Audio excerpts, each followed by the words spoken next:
नमस्ते कक्षा 6 के विद्यार्थियों, मेरा नाम है प्रसाद और आप सभी का आज की इस विज्ञान की क्लास में मैं स्वागत करता हूं। और आज की इस विज्ञान की क्लास में हम पौधों के प्रकार के बारे में कुछ जानकारी हासिल करेंगे। सो बिना किसी एक क्षण गवाए आज के वीडियो में शुरुआत करते हैं।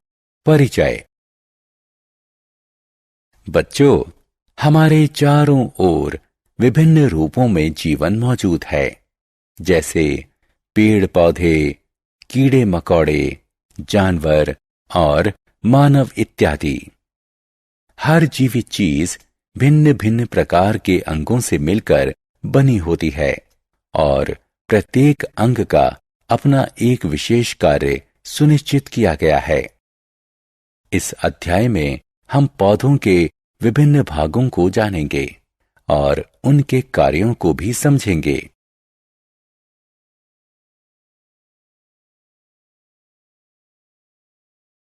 उद्देश्य।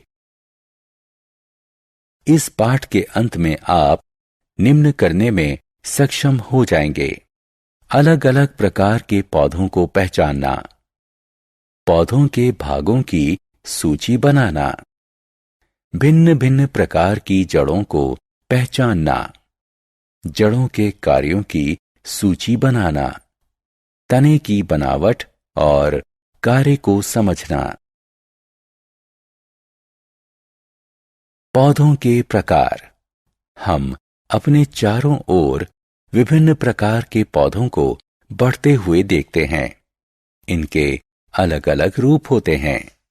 कुछ छोटे होते हैं जबकि कुछ बड़े होते हैं। कुछ नर्म मुलायम होते हैं जबकि अन्य कुछ सख्त होते हैं।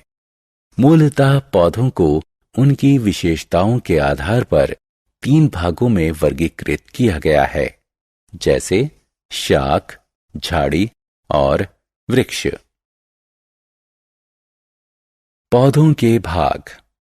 पौधे जीवित जीव होते हैं जो फल, सब्जियां, फूल, लकड़ी और औषधियां यानी दवाइयां उपलब्ध कराकर पृथ्वी पर जीवन को संभव बनाते हैं। मनुष्य और जानवर अपने अस्तित्व के लिए भिन्न भिन्न पौधों के अलग अलग भागों का उपयोग करते हैं। पौधों की संरचना 4 प्रमुख भागों से होती है: जड़, तना, पत्तियां और फूल। प्रत्येक भाग अपना एक निर्धारित कार्य करता है। चलिए हम जड़ों और तने के बारे में विस्तार से जानते हैं।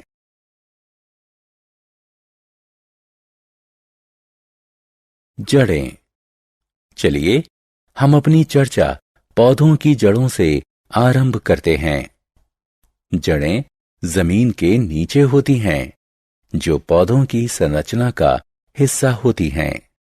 जड़ें मिट्टी से पानी और खनिज पदार्थ सोखती हैं, जो पौधों के जीवन के लिए जरूरी होते हैं। यह पौधों को सारी उम्र मिट्टी से जोड़े रखती हैं।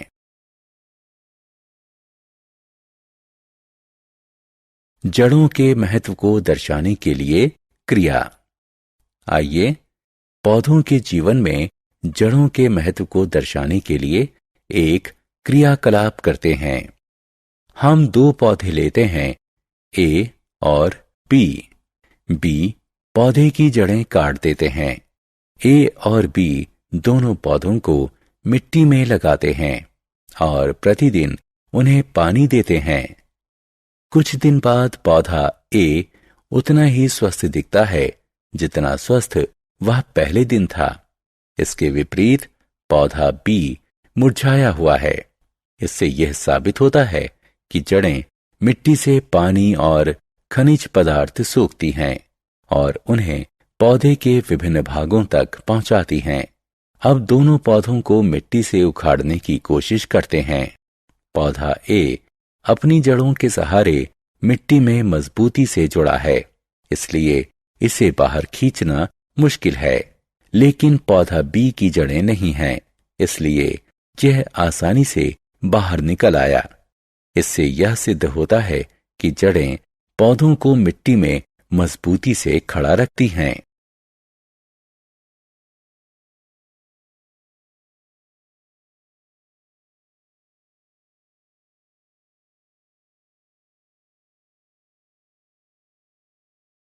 जड़ों के प्रकार। जड़ें दो प्रकार की होती हैं, मूसला जड़ें और रेशेदार जड़ें। मूसला जड़ एक बड़ी सीधी जड़ होती है जो सीधे नीचे की ओर मिट्टी की गहराई में बढ़ती हैं। कुछ छोटी जड़ें उससे निकलती हैं जिन्हें पार्श्व जड़ें कहते हैं। उदाहरण के तौर पर मूली और गाजर की जड़ें। दूसरी तरफ रेशेदार जड़ें वे जड़ें होती हैं जो समूह में पृथ्वी में फैली होती हैं। तना। पौधे की बनावट में तना दूसरा महत्वपूर्ण भाग होता है। पौधों की संरचना में तने की अहम भूमिका होती है जो गुरुत्वाकर्षण से दूर और प्रकाश की ओर बढ़ता है। यह पौधे के शरीर को सीधा खड़ा रखता है। ये अपने ऊपर पत्तियां, फूल और फलों को लाते रहता है और उन्हें सूरज की रोशनी और हवा के सामने लाता है। तना लसिका ग्रंथियों और आंतरिक ग्रंथियों में विभक्त होता है। ग्रंथियां पौधे का उभरा हुआ हिस्सा होती हैं जो कलियों को सहेजता है, जिन पर पत्तियां, फूल इत्यादि उगते हैं। दूसरी ओर आंतरिक ग्रंथियां होती हैं जो दो ग्रंथियों के बीच में खिंचा हुआ होता है। तने का कार्य। आपने जाना कि जड़ें मिट्टी से पानी और खनिज पदार्थ को सोखती हैं, पर क्या आप जानते हैं कि जड़ों द्वारा सोखा गया पानी और खनिज पदार्थ तने तक कैसे पहुंचते हैं? हाँ, बिल्कुल सही, तने के माध्यम से। पत्तियों और पौधों के अन्य भागों को तना ही संचालित करता है। साथ ही यह पौधे को सीधा खड़ा रहने में मदद करता है। पौधा बिना इसके सीधा नहीं रह सकता। इसके अतिरिक्त यह पत्तियों को सूरज की रोशनी से आच्छादित करता है। तना पानी को संचालित करता है। इस क्रिया को दर्शाते हैं। चलो हम एक क्रिया को दर्शाते हैं जिसमें तना पानी को संचालित करता है। बैल्सम। वर्षा ऋतु में खिलने वाला फूल का पौधा जड़ सहित लेते हैं। इसे रंगीन द्रव्य से भरे एक जार में डालते हैं। कुछ समय बाद तुम देखोगे कि ठीक वैसा ही रंग तने, पत्तियों और पौधे के अन्य भाग पर भी आ जाता है। इससे यह साबित होता है कि तना जड़ों से पानी को पौधों के अन्य भागों तक संचालित करता है।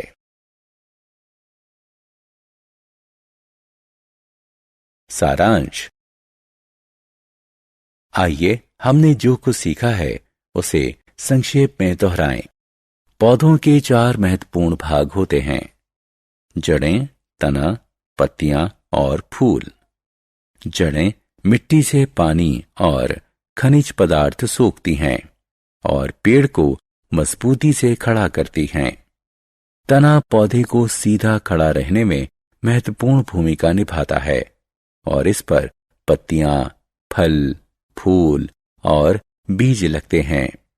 तना वृक्ष के लिए जड़ों से पानी और खनिज पदार्थ ग्रहण करता है।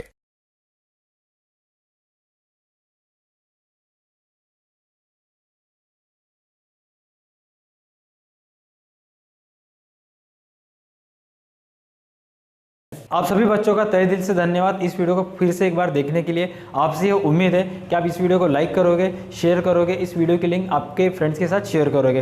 अगर आप एक बच्चे के माता पिता है और ये वीडियो देख रहे हैं, कि आपसे एक गुजारिश है कि आप प्ले स्टोर से जाके DA2 एकेडमी का ऐप डाउनलोड कीजिए और इसी तरह के बाकी वीडियोज़ आप देख सकते हो, कहानियाँ सुन सकते हो, PDF नोट्स भी पा सकते हो। आज के वीडियो को पूरा देखने के लिए इतना ही। मिलते हैं नेक्स्ट वीडियो में। तब तक के लिए देखते रहिए हमारा YouTube channel DA2 academy. Stay connected. Bye bye बच्चों, अपना ख्याल रखना।